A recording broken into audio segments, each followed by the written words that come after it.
Why and what is uncurated conversations? The why is my fascination with conversation, my fascination with people, my fascination with finding out who are you, where do you come from, why did you make that decision? And I think stories are important. Our society is built on stories, and it's within those stories where we find resilience and hope. And my goal is that we can find that resilience and hope in each of the guests that I invite over and we have a conversation with. And for me, that is why I am fascinated by not only people, but by stories and conversations.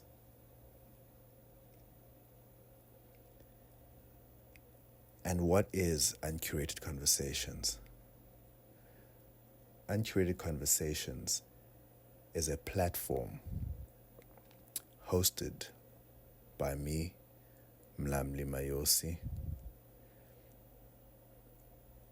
where I'm going to be inviting guests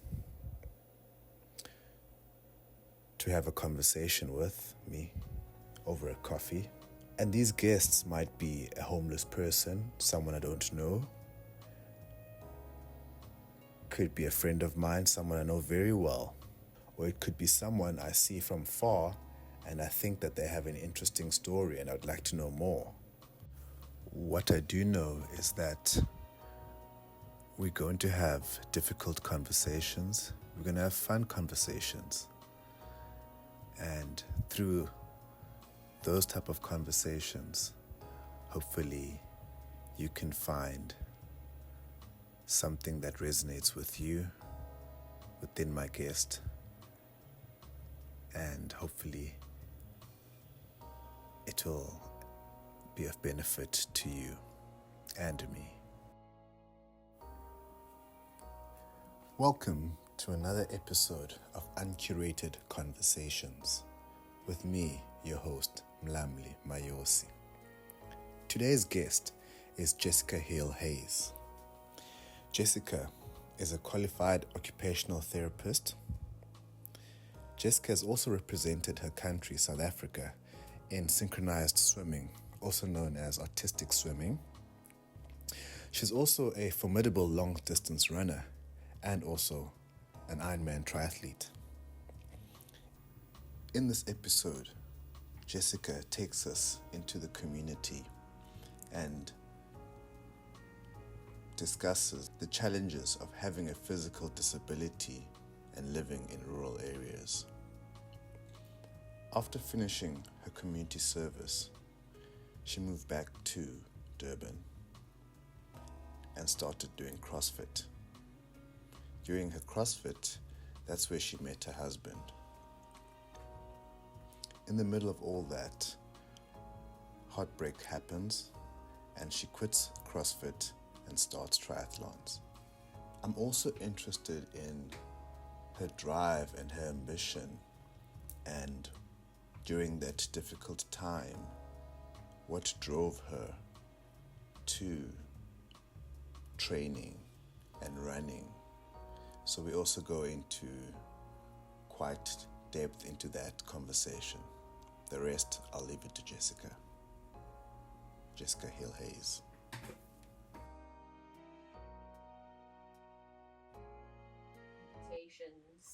Yeah, to everything. So there would always be someone in OPD to handle the walk-in referrals. Okay. Yeah.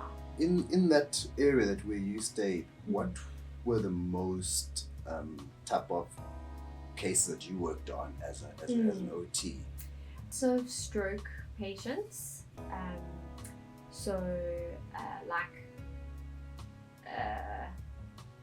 like limbs being paralyzed, and Due to stroke. yes, due to stroke.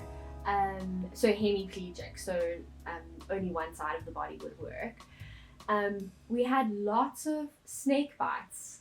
Okay. Lots of snake bites, and we would be referred the patients for, because the wherever it was bitten, let's say for instance the hand, would swell so much and become so swollen and edemic that they wouldn't be able to move.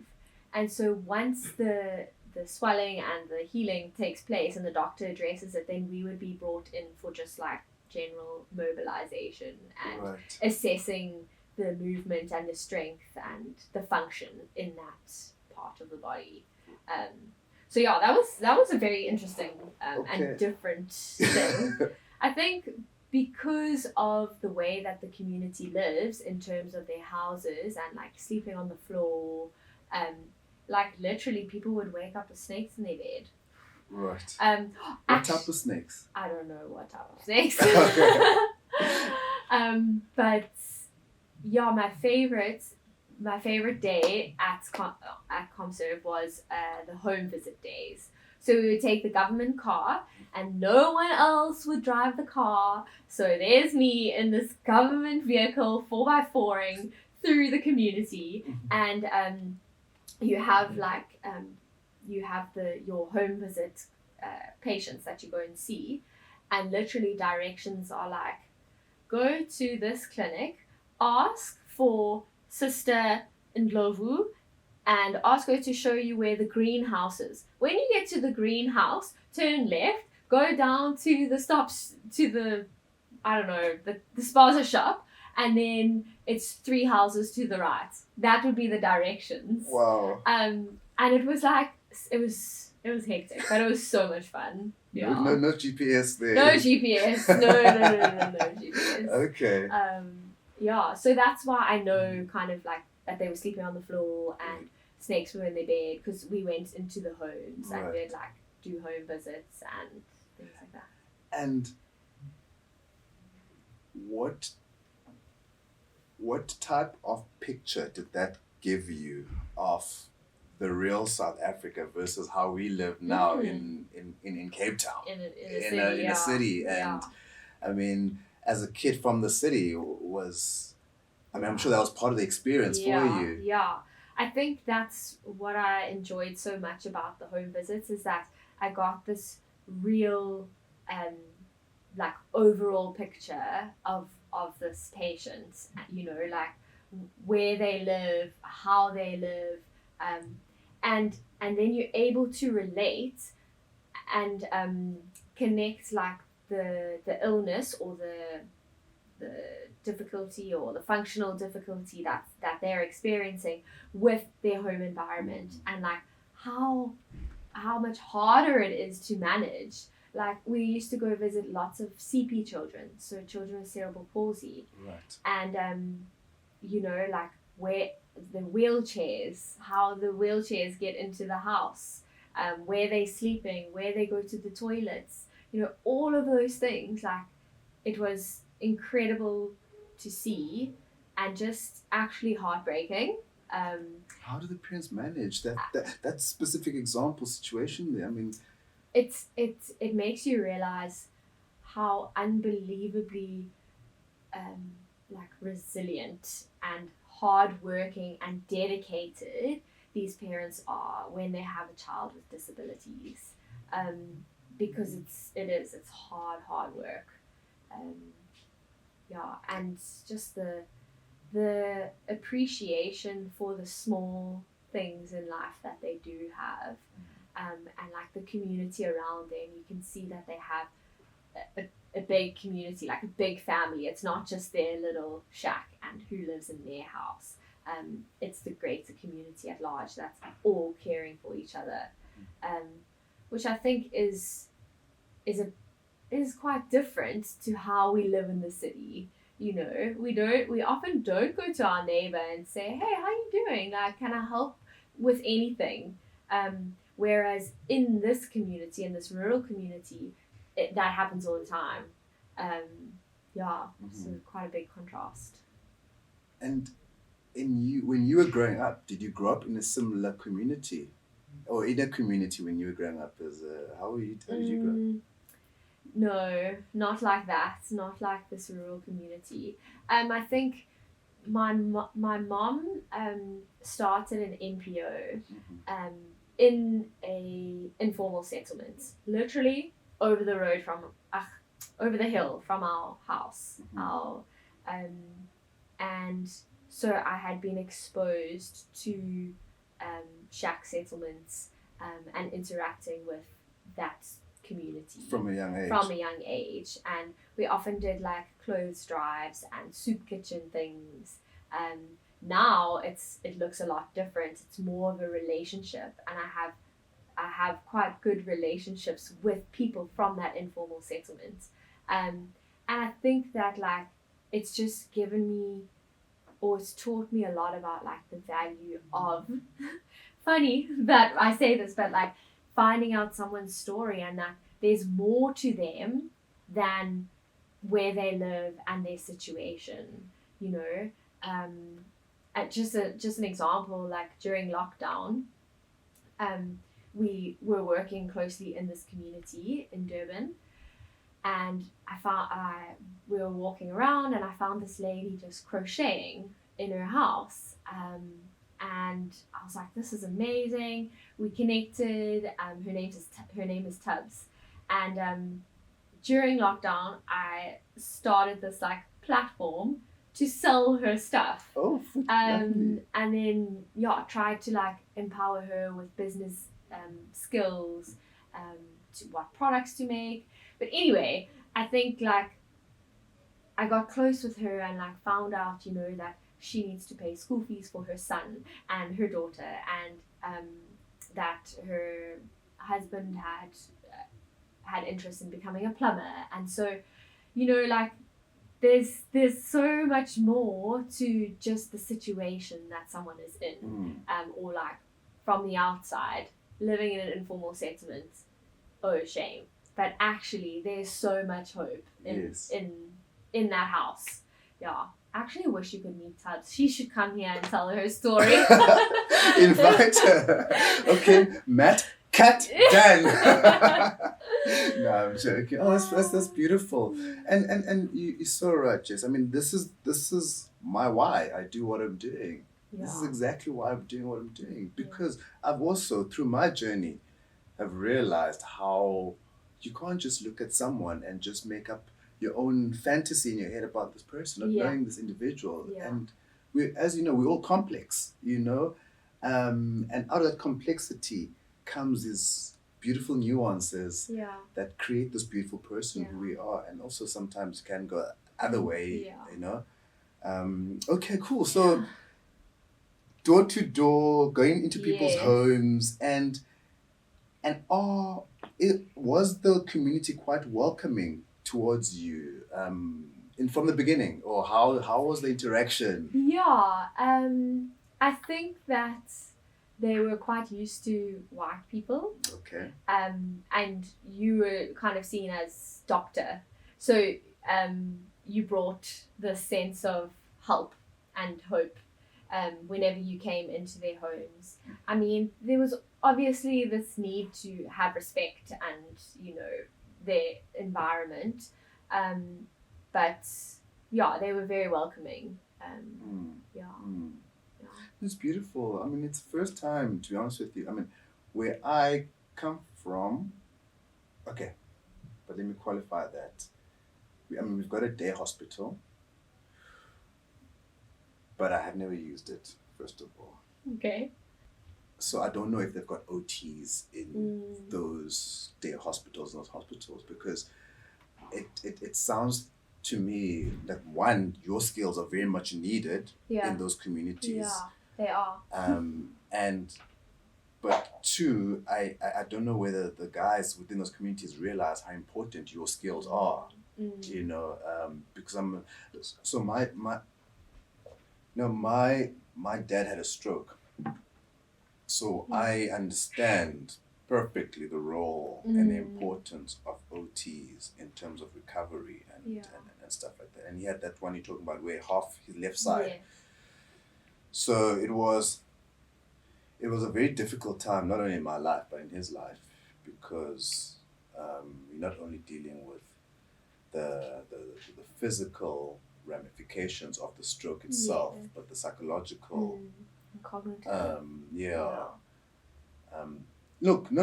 Look, psychologically, he was on it. I mean, he could understand. He could have a very, very cogent conversation, and we could talk about politics, like no problem. No, he was there, but just that seeing himself in that state, you know, and how did you ever have an experience with patients like that, and how important is that towards the patient's recovery? Yeah, I think it's that like adjustment of what your functioning is post-stroke or post-injury, you know, and realizing the impact and what you no longer can do independently.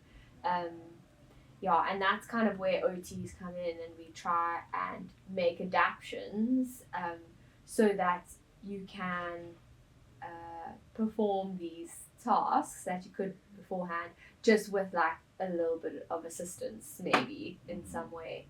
So I think like I didn't really I think I had experiences of that more in varsity in my practicals. Okay. With patients with strokes, not so much in the hospital. I found that community was super like hardcore. Okay. They were like, well, this has happened and now we got to deal with it. Like, it is what it is, sort of thing.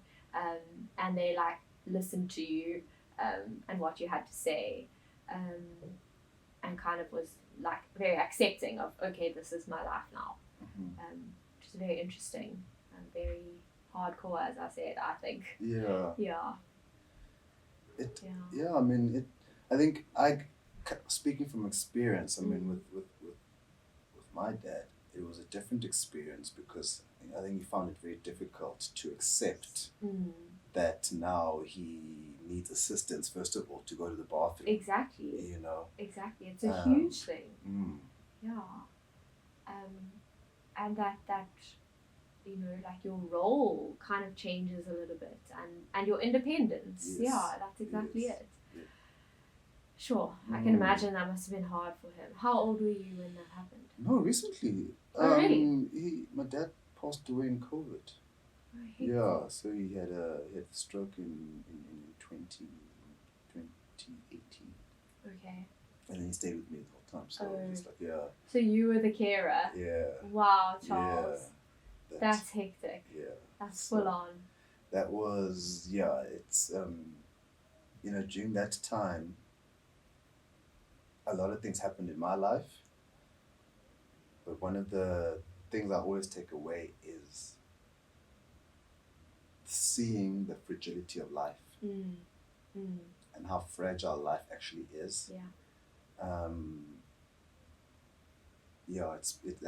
That for me was probably, and when you watch your loved one go and just degrade, you know, and you sort of question your choices in life, you know, and I think that's to me. So that whole part of my life sort of started off so many other things where if you're open to that type of thinking, is that you start to question, but then why am I doing this if this is the end case, you know, and those type of things. But having said that though, it was such a beautiful moment for me when I look back, because I was fortunate that I also had my son, and so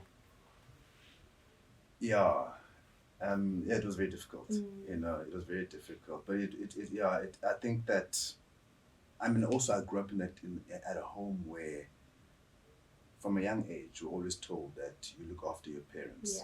You know, I remember when I grew up, my grandmother coming home and my mom coming home to live with us, and my mom looking after her.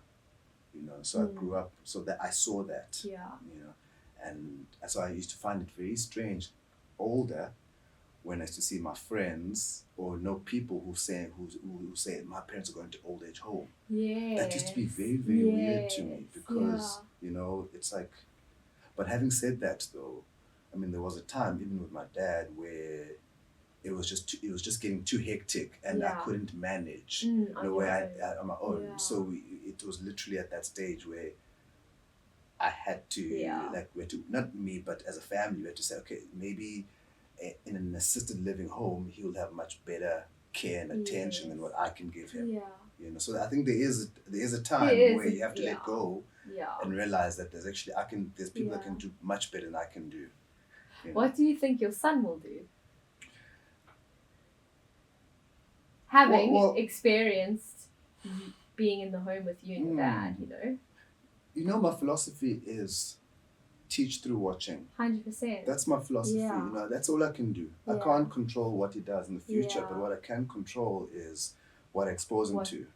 Yeah, and what you teach through your actions. Exactly. So I'm hoping that he'll take the positive things out of it. Yeah, you've laid the foundation, definitely. So I've got a lot of time for people in your profession, because I've firsthand had contact with them. You totally understand the value of someone helping to bring back function when function is lost. 100%. Yeah, and participation in meaningful activities. That's basically what we do. And how function is so integral to one's self-esteem and oneself. And so when you remove that function, you are killing the self. And so self is linked to identity and all these things, and so it's sort of like a holistic 100% thing, mesh, and so that's why I often see back home, men and women, but mainly a lot of men I find get strokes back home. I don't know whether statistically that is correct. And the guys don't go to rehab because I understand the access to those facilities are not there. It's a gravel road to get just to the small town, transport. How do you accommodate someone with a stroke into a taxi, into a bus? So I could go on about it, but I've got okay, cool. So now you are in the village, no sport. Are you not getting like angsty and like, I need to run, I need to do something? And I'm like, I come from the sporty background, all of a sudden like 0 to 0 in terms of sport. I know. So I started running a bit, and I used to go in the community, and people will say it's not safe. I'm like, I go there in my OT uniform. What's the difference if I go there running? Anyway. So you carried on running into the community. Yeah, I believe good things about people. Maybe too much in this day and age. I think it's a good trait. Yeah. And during this time, any relationships, boyfriends in the mix? Oh, what's my happening? I mean, someone, maybe you've been running too much into the community. Maybe there's someone there that you like thought, hey, duck.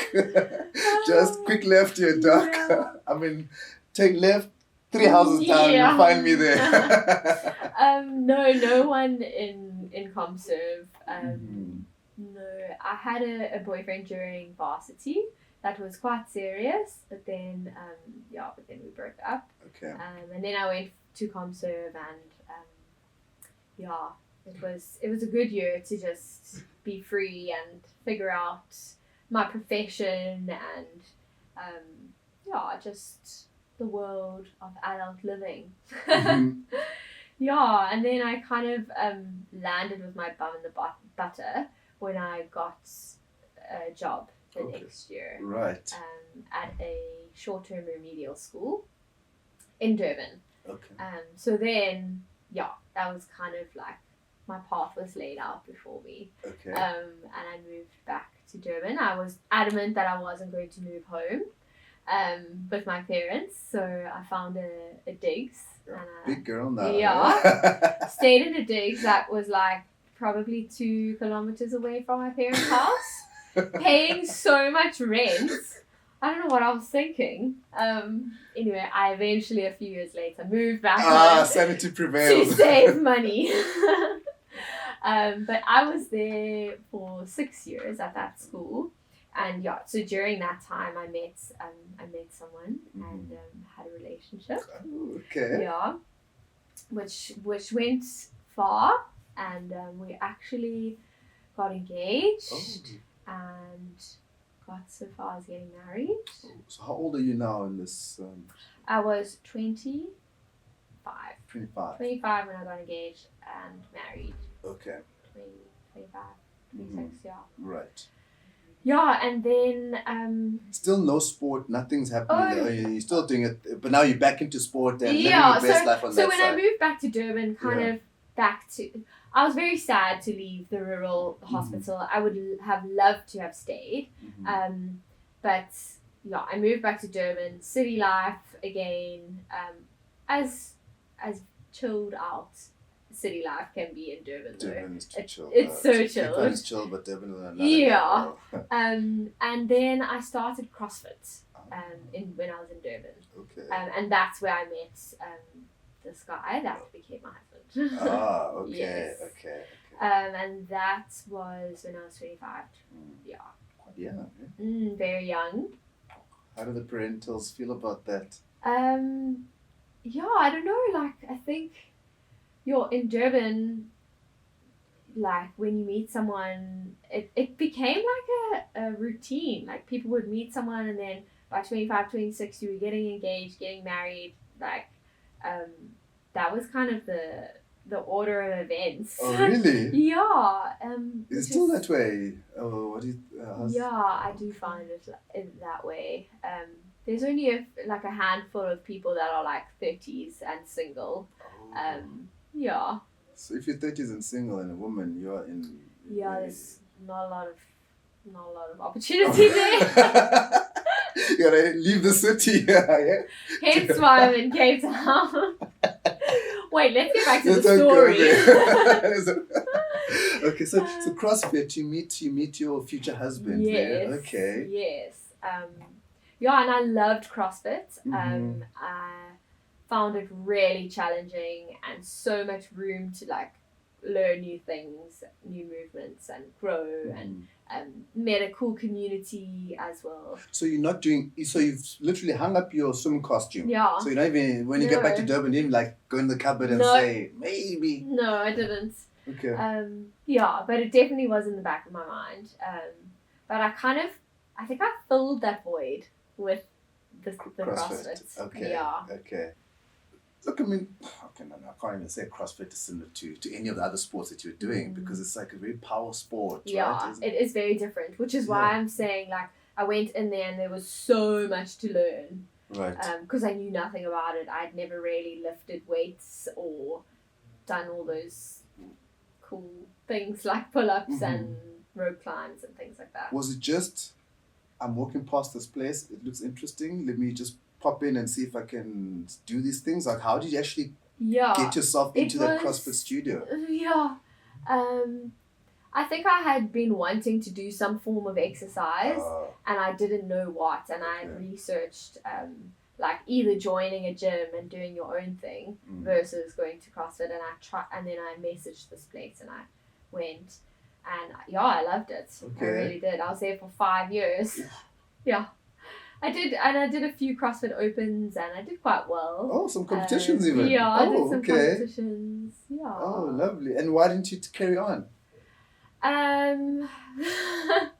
Because just life happened and basically like I think so like I met this guy and then we got married and we were in this CrossFit community and things weren't really working out with me and him.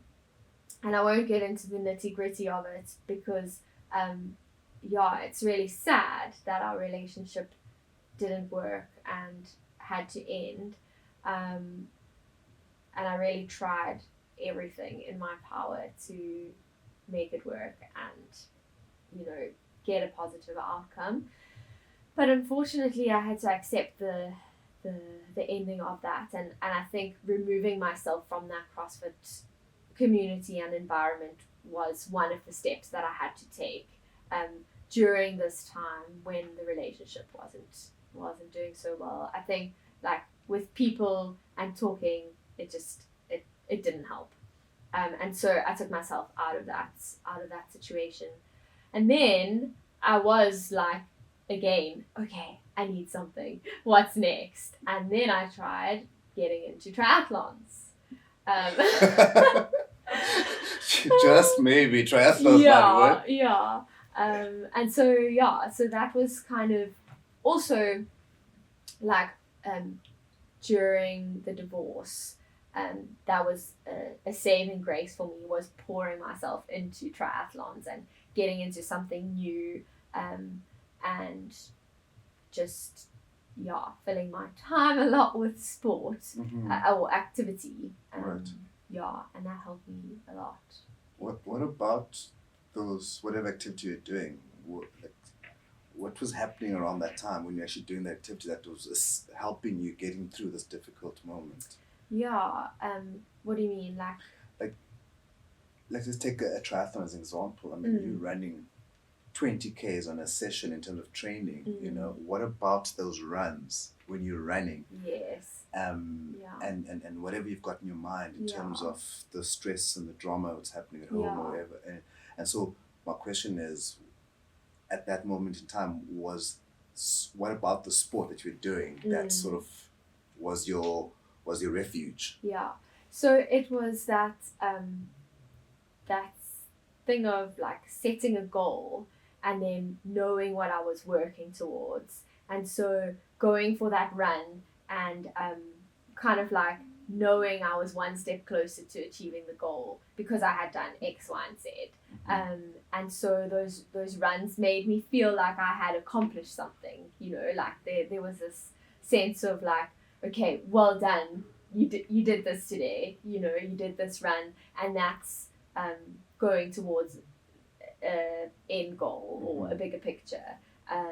And so every day there was something to accomplish, like something to hold on to, I suppose, and give myself like that positive feedback, I suppose, of like, get up, go for a run, cool, you've done it, Jess. Like during that time, to be honest, getting up out of bed was like the biggest accomplishment. So the fact that I could work towards a goal and do those runs and swims and cycles was amazing. It definitely was amazing, because I think I've never been through a divorce, fortunately, and I don't wish it upon anyone. I've got friends who've been through that. It's especially when there's kids involved, it's horrendous. But the mental impact that process, that time of your life has on you, I think sometimes is quite understated, because obviously there's, for whatever reason, the divorce was caused, but there's animosity between the two partners. There's, and so what interests me is that drive to get out of bed, that drive to set the goal. Because at those times when it's dark and you're depressed and you just want to close the curtains and you don't feel like getting out of bed, as you said, and because I think that's where we cognitively we know what we should be doing, but then the alarm goes off and you look outside, it's like, nah, not today. Close curtains. What that mindset, I think like I really did feel in that time, that everything that I had hoped for and wanted, and how I pictured my future was literally like falling apart in front of my eyes. And there was a lot of disappointment, a lot of like also shame, I suppose. You don't really want to share that your marriage has failed, that you're going through this divorce, and you don't want to share that with people. You don't want people to know because for me it felt like a failure, and so I think the drive to do something was to, I don't know, I guess take some sort of like hold back on my life in one specific area, and say, just because this has happened in one area of your life doesn't mean it's forever, doesn't mean it's your future, and that there is good coming. You are able to pick yourself up again and look for the good and do something good, do something for yourself. You're right. So I think that and I definitely needed that during that time. It's, I think, maybe not in such a positive way. It was also something that I could control, whereas the other part I couldn't really control. I